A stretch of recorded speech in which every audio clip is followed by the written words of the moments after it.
Hey there guys, and welcome back to A Day in the Life of Final Fantasy XI. This is going to be a large recording of Final Fantasy XI, as I will be recording it for approximately 1 hour.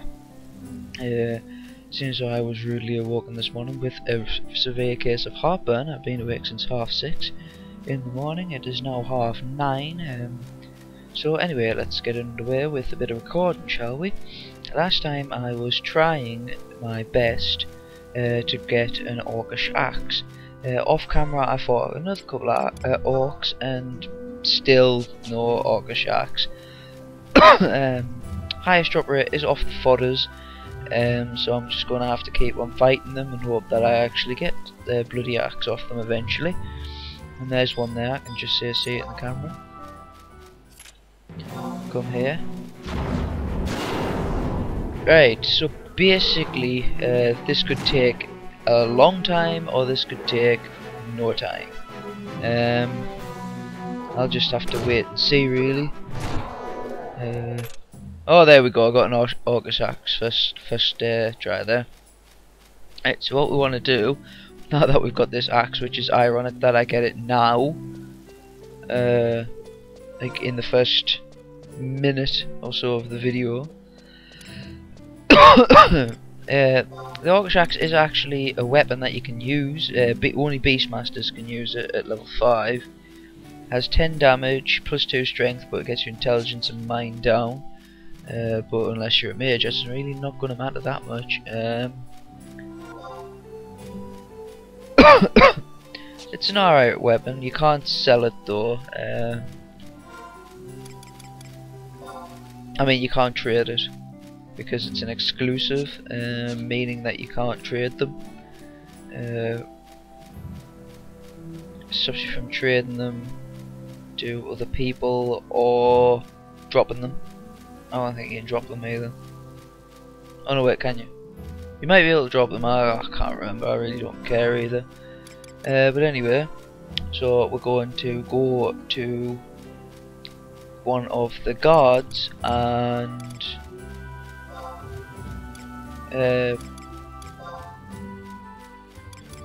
obviously hand the axe in. God, can't get my words out this morning.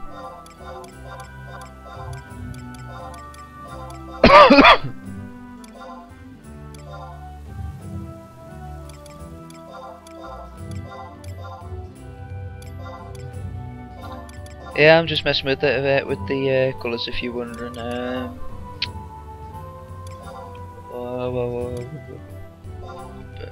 Let's have it like that just for familiarity, because that's what I have on my main character as well.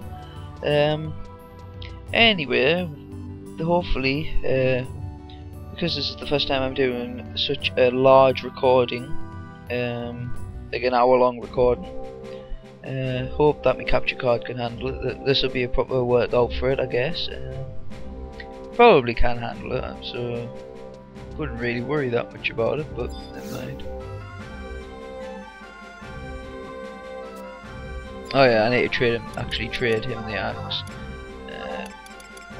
You can trade NPCs exclusives because obviously they're sometimes plot items.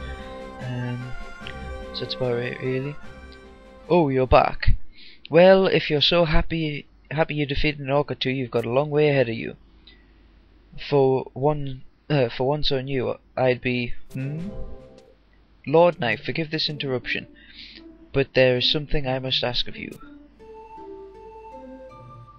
I question whether Queen Layout truly passed away 15 years past. Tell me of what cause did she die? Who are you? Why do you pry with such inquiries? Please, I have travelled afar to see Her Highness. You've what? Very well, listen closely. 15 years ago, Queen Lanute fell to a rare sickness. She left this world before we could save her. Ah, so an illness claimed her life. Well, it's none of your concern at any rate. Even if she lived, an adventurer like you could never see her, much less the inside of Chateau d'Orgil. What is the name of her illness? we are not told of such things, only that only the royal family would know. Is that so? Well, I shall thank you for your kindness, proud knight of Sandoria. I can't speak this morning, I really can't. Hey, wait! What was the matter with that adventurer? He was awfully stubborn, wasn't he? He seemed to know of the late Queen personally, but how could he not be aware of her death? At any rate, your work is done. Excellent form, my friend.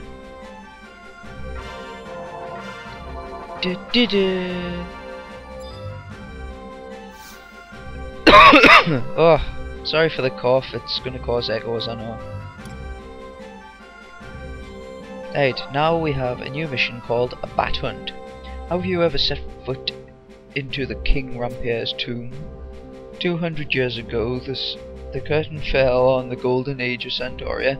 Civil war erupted over the kingdom's heritage money.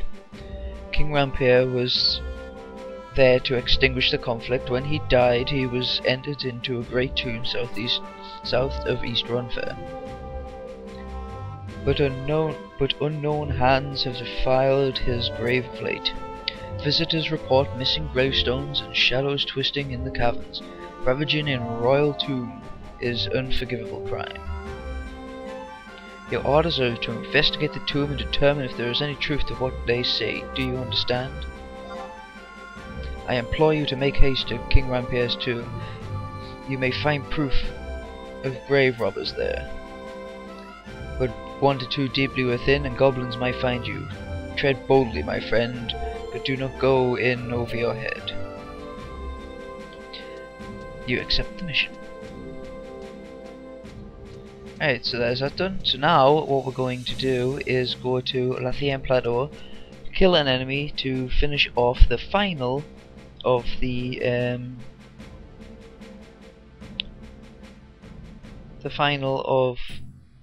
Aluna's beginner's missions. This shouldn't be too difficult now at my current level. I've just remembered that I have to go back and set my home point, because at current my home point is in Port Sandoria, I believe, and I'd rather not get killed and end up back in Port Sandoria, because it means that I have to run through Port North just to get to South, just to get to Runfair, which is definitely a hassle not worth taking. Get out of my way, Alana. It's what I want to do is set this as my current home point. That is a home point crystal, and this is a guy who is level 21 and is wearing level 11 a bit stuff. Very strange. Anyway, let's head on off to Attain Plateau. Itchy head. Anyway,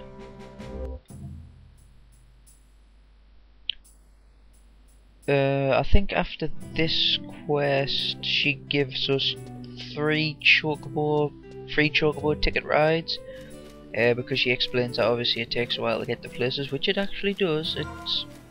It's not like instantaneous, like 3 steps and you're in a completely new area. You do have to travel about a bit, which is fair enough, because that's what you have to do in real life. You do have to travel about a bit. Right, so what we want to do is basically go all the way down to south to where it says Attain Plateau there.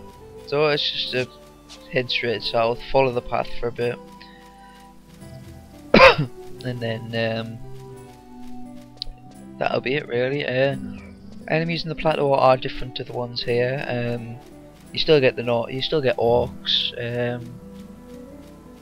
hare, like the rabbits and the hares. You get a different variant on the sheep. However, you do get some new enemies, bird enemies, plant enemies, bees. So yeah, you do get introduced to some new enemies. These enemies I will be showing off, because I probably will be fighting them at one point or another for level grinding, obviously. But yeah, the enemies that I'll be fighting are Akabarbars, which are the first bird enemies you find. Huge wasps, mad sheep, strolling saplings, and some other goody enemies, I guess. Can't really think of them all off the top of my head. Surprised I remembered that many, to be fair. And there's more goblins as well. We'll also be able to, if we're lucky, depending on the weather in there, see some elementals. Not be fighting them, because I will have my ass handed to me.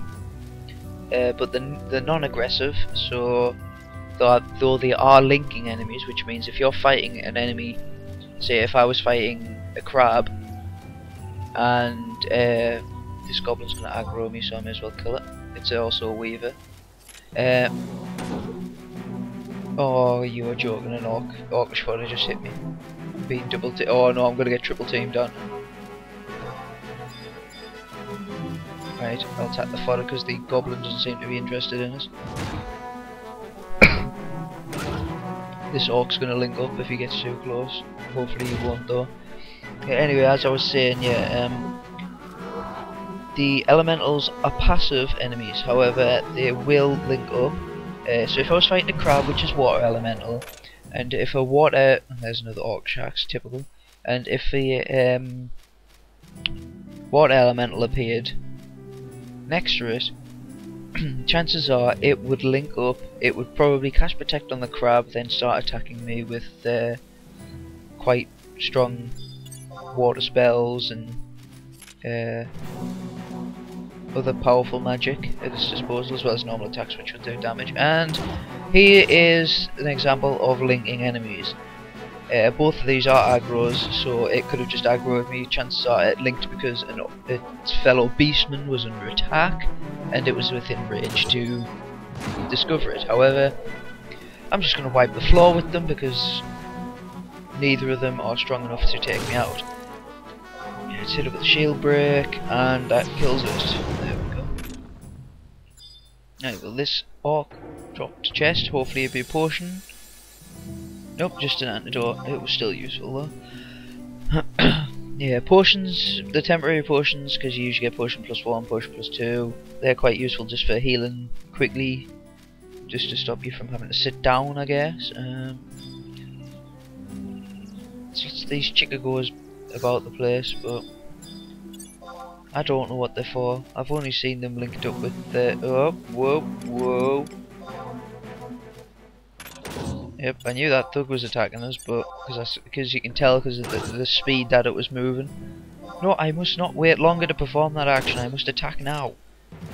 That's the only problem with the delay on the weapons. Sometimes when you come out of battle, it takes a long time to get back into battle, and that can be costly because that thug hit me about 4 times before I managed to get back into the action. And it's doing decent damage as well. Come on, I've still got 72 hit points, but I'd rather have a lot more than that. Come on, hit it. Ignore the chicago. It's like that jumping flea spider thing. Thing is, I don't like the fact that orc's so close. It could link up at any moment if it decides to walk up here. And it doesn't help that I cannot hit this bloody goblin. Hit it. Yes, my evasion's getting higher. Lovely jubbly. I don't care because I can't hit the goblin. Hit the goblin. Kill the goblin. Good lord. That took way longer than it should have done. I am not satisfied with that in the slightest.